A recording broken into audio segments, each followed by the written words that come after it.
Emergency Awareness Program, Health Awareness Program, Rescue and Disaster Management Course, by Koblenz Institute of Sciences SMC Private Limited, Islamabad, Pakistan. Introduction. Disaster has existed since the existence of mankind. Disaster are natural or human-made. They are common throughout the world. Natural disasters, earthquakes, tsunami, floods, volcanic eruptions, hurricanes, tornadoes, windstorms, insect swarms. Definition of disaster: any occurrence that causes damage, ecological disruption, loss of human life, or human health and affecting that particular community. Man-made disasters, accidents, wars, fire. Earthquake. Earthquakes happen every day. They're common natural events on our Earth, and they're fascinating. But there's so much to learn about these moving quakes, and so many people still have questions. What is an earthquake? How often do they happen? Why do you feel shaking? And what do I do when I feel an earthquake? Understanding earthquakes is the first step, and being prepared is the second. So first, let's get started with the science of what an earthquake actually is. My name is Jake Walter, and I'm a seismologist, which means I get to study earthquakes. To explain what an earthquake is, first we have to look at the uppermost layer right here. You see, the Earth consists of mainly molten rocks, and at the surface, the crust of the Earth is broken up in chunks called plates. Where that crust is broken up, faults form, where the rocks want to move in opposing directions, but it's held fast by friction. When forces that drive tectonic plate motion overcome friction, that fault slips. Now, the Earth is elastic, much like a rubber band, and when faults slip, it can send energy throughout the Earth. Now, when earthquakes are big, they can create very large waves that can shake the ground violently. If a house or a school is in the way, it will shake and can lead to damage that might lead to an injury from something falling. This can happen in just a matter of seconds, so you need to move quickly. That's why it's important to know what to do when you feel an earthquake, so that you can take immediate action and keep yourself safe. Okay, so we're gonna do a test. Are you guys ready? Okay, so let's pretend that an earthquake is happening right now. What would you guys do if that happened? Run. Okay, that's a good one. I'm not sure. That's perfectly fine. So, when an earthquake happens, there's 3 steps that you need to know to be prepared. Drop, cover, and hold on. So, let's pretend an earthquake is happening and you feel it right now. So what do? First, you drop. Go ahead, you guys can do it along while I explain. Wherever you are when the earthquake begins, drop down to your hands and knees. Step 2 is cover. Cover your head and your neck with your arms to protect against any falling objects or debris. And step 3 is hold on. Use one hand to hold onto your desk and use the other hand to continue to protect your head and your neck. And be ready to move just in case your desk or your table shifts around. So that's it. Those are the steps that you need to be able to do in an instant. Drop, cover, and hold on. And those steps, they work at home as well. So now, all you have to do is just practice, so that way you can immediately respond and do those steps just in case an earthquake happens.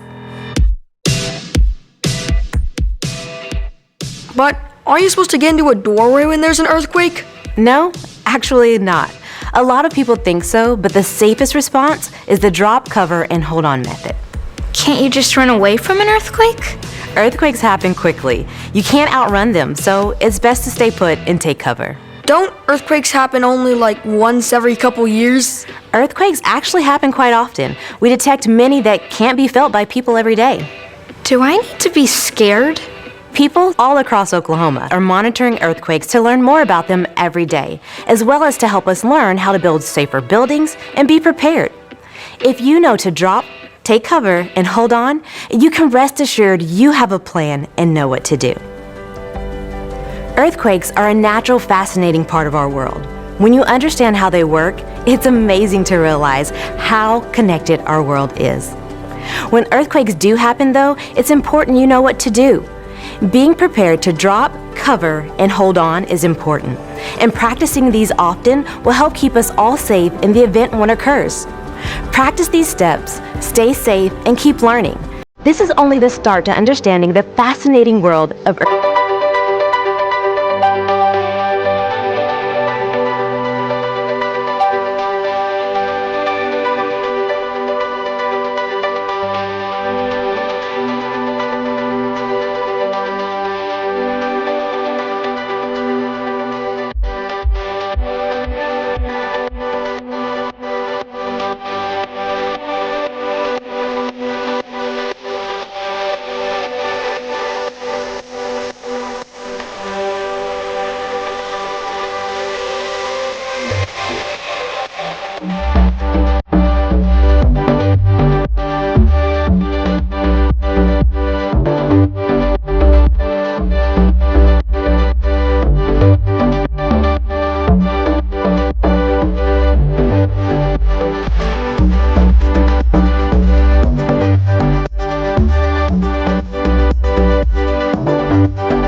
Okay, everybody here. Nobody's left inside the room.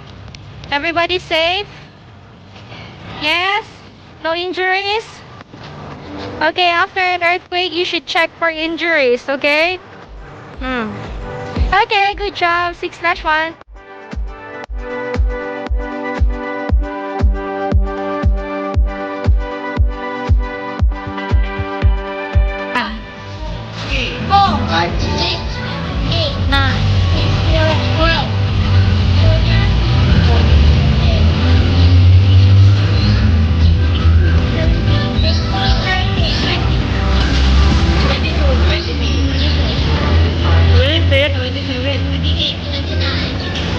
Is anybody absent today? You're 29 only?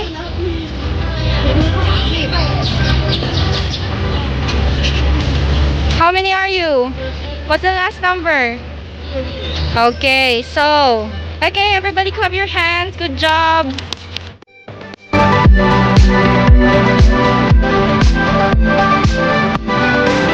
If an earthquake happens, protect yourself right away. Stay calm. If you are in a car, pull over and stop. Set your parking brake. If you are in bed, turn face down and cover your head and neck with a pillow. If you are outdoors, stay outdoors away from buildings. If you are inside, stay and do not run outside and avoid doorways. Fire. Safety tips. Place heaters at 3 feet from anything that burn. Install smoke detectors. Never smoke cigarettes in bedroom. Keep matches and lighters away from children. Call fire brigadier in case of fire. Somebody caught their house on fire because they were playing with matches. Let's go!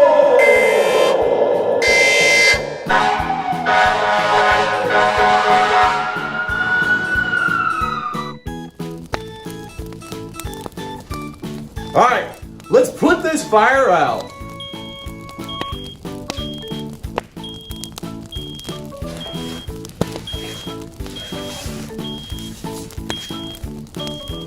See, kids, how I'm crawling under the smoke and heat? It's really hot and hard to breathe up here. So I crawl under the smoke and heat because it's cooler and it's easier for me to breathe.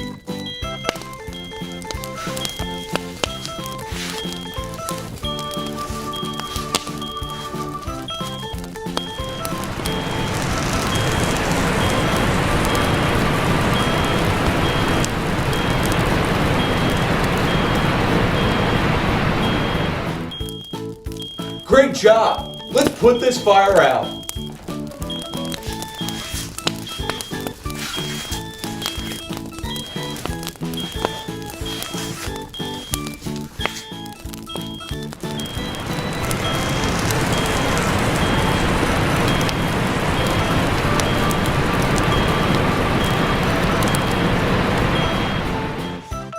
Great job putting that fire out. What could have started this fire?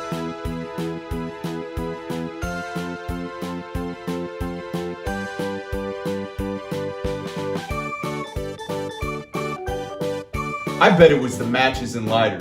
Let's report this back to the chief so we can get this figured out.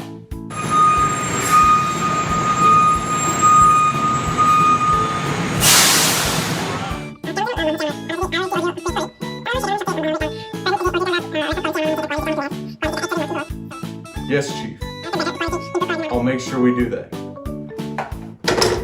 We are right. The fire started because a couple kids were playing with matches and a lighter. Chief wanted me to go over with you guys the importance of not playing with fire. Tommy Flame's Top 5 Fire Safety Tips. Tip number 1, don't play with fire. And this especially means we don't play with matches and lighters. They are not toys. Oh yeah, this is very important. If another kid is playing with matches, lighter, or fire, we need to tell an adult immediately. Tip number 2, smoke alarms.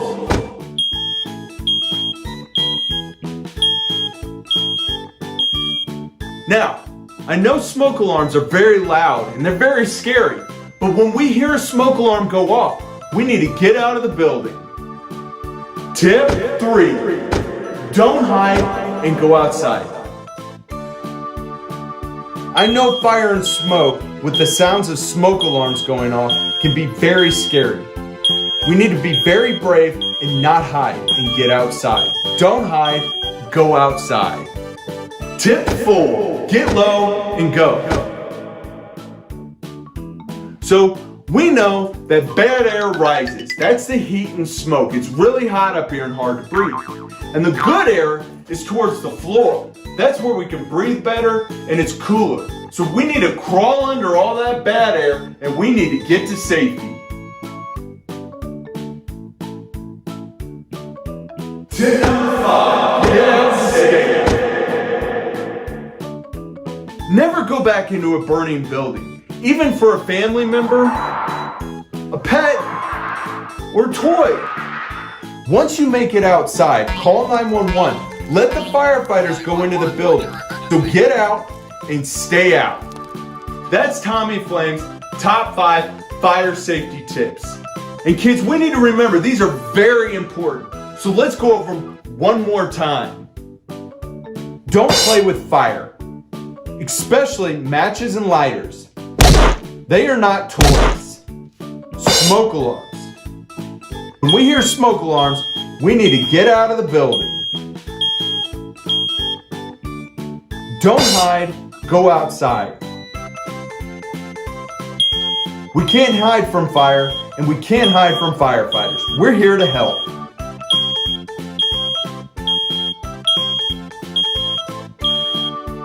Get low and go. Smoke and heat rises, so we need to go to the floor where it's cooler and cleaner air.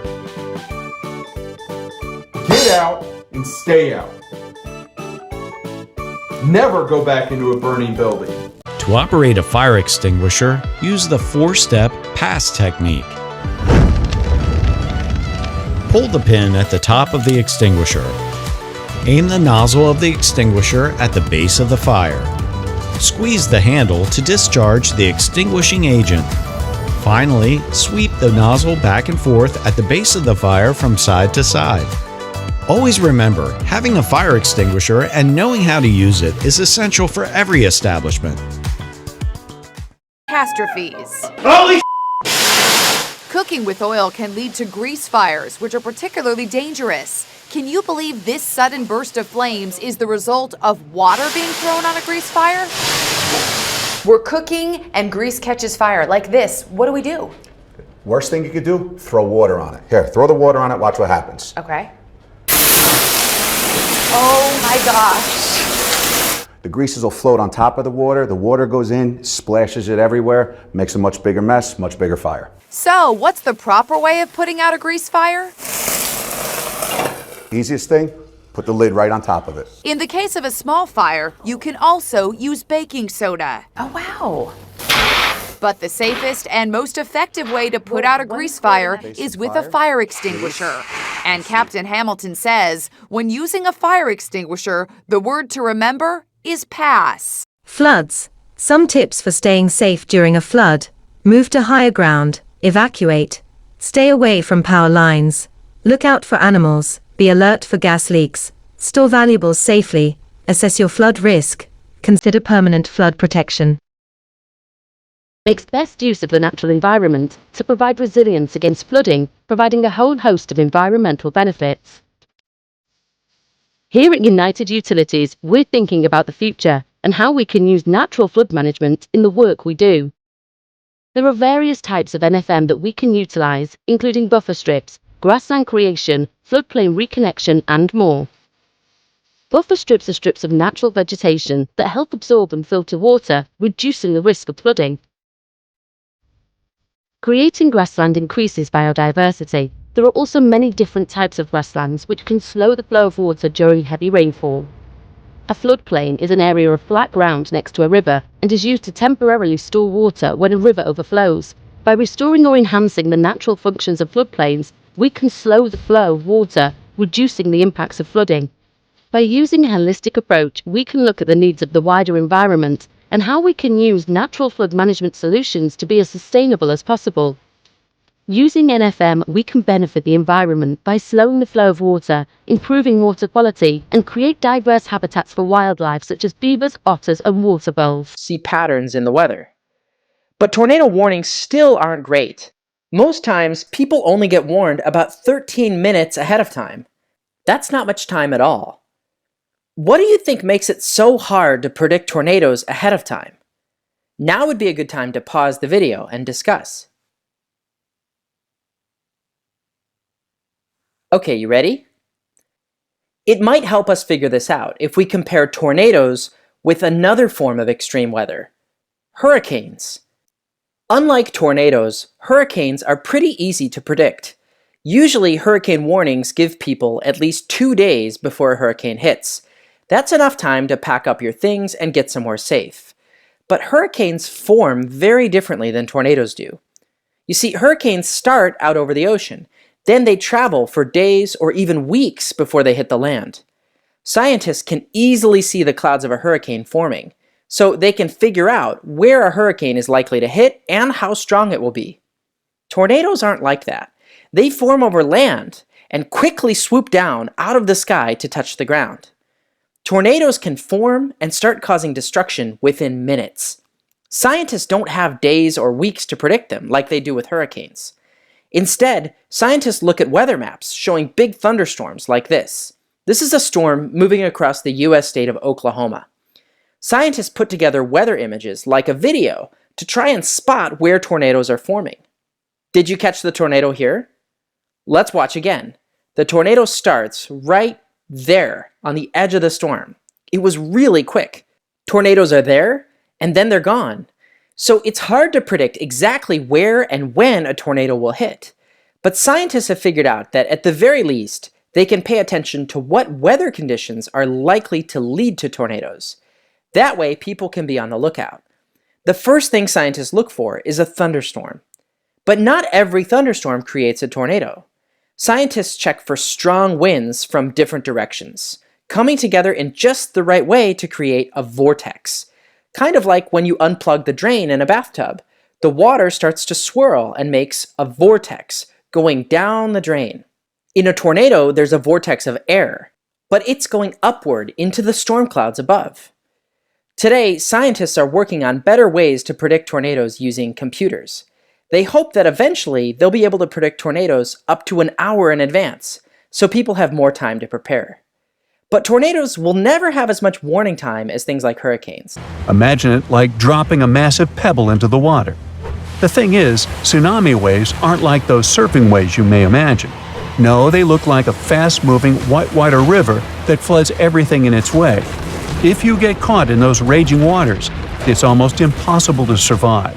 If the powerful currents don't pull you under, floating debris will.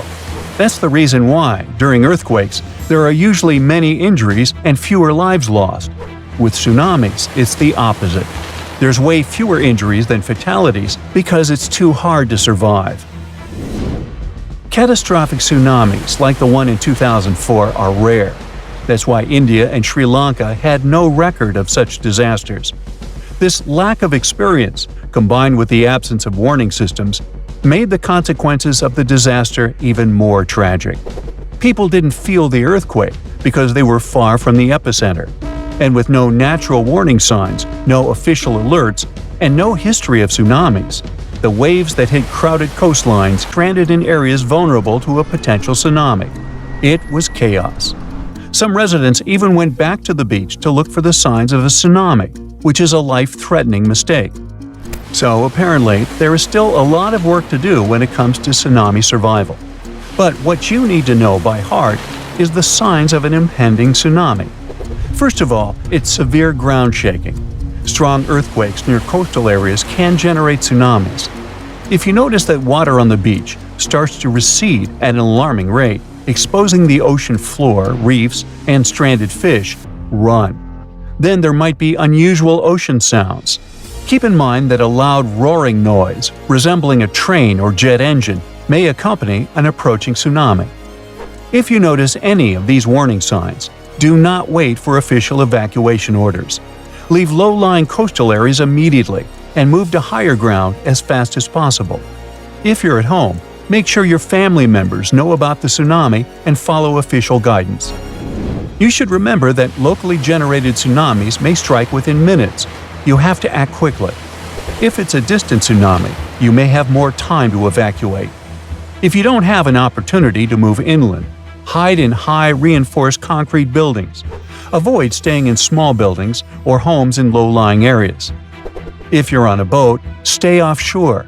Tsunami activity isn't as dangerous in deep water, so avoid returning to port during a tsunami warning. If you're already in port, check with harbor authorities for guidance. If it's possible to move to deep water, do it in an orderly manner. It may be safer for small boat owners to leave their vessel and move to higher ground. And always, always prioritize moving to higher ground over saving your belongings. If you live in a coastal area, you can take some measures to protect your property in advance. Since most tsunami waves are under 10 feet, you may consider elevating your house. It can reduce damage. Pakistani emergency numbers: Police Emergency 15, Rescue Helpline 1122, Fire Brigade Helpline 16, Rangers Helpline 1101, Punjab Women's Toll-Free Helpline 1043, Traffic Police 1915, National Highways and Motorway Police 130, Child Protection and Welfare Bureau 1121, Ministry of Human Rights Helpline 1099.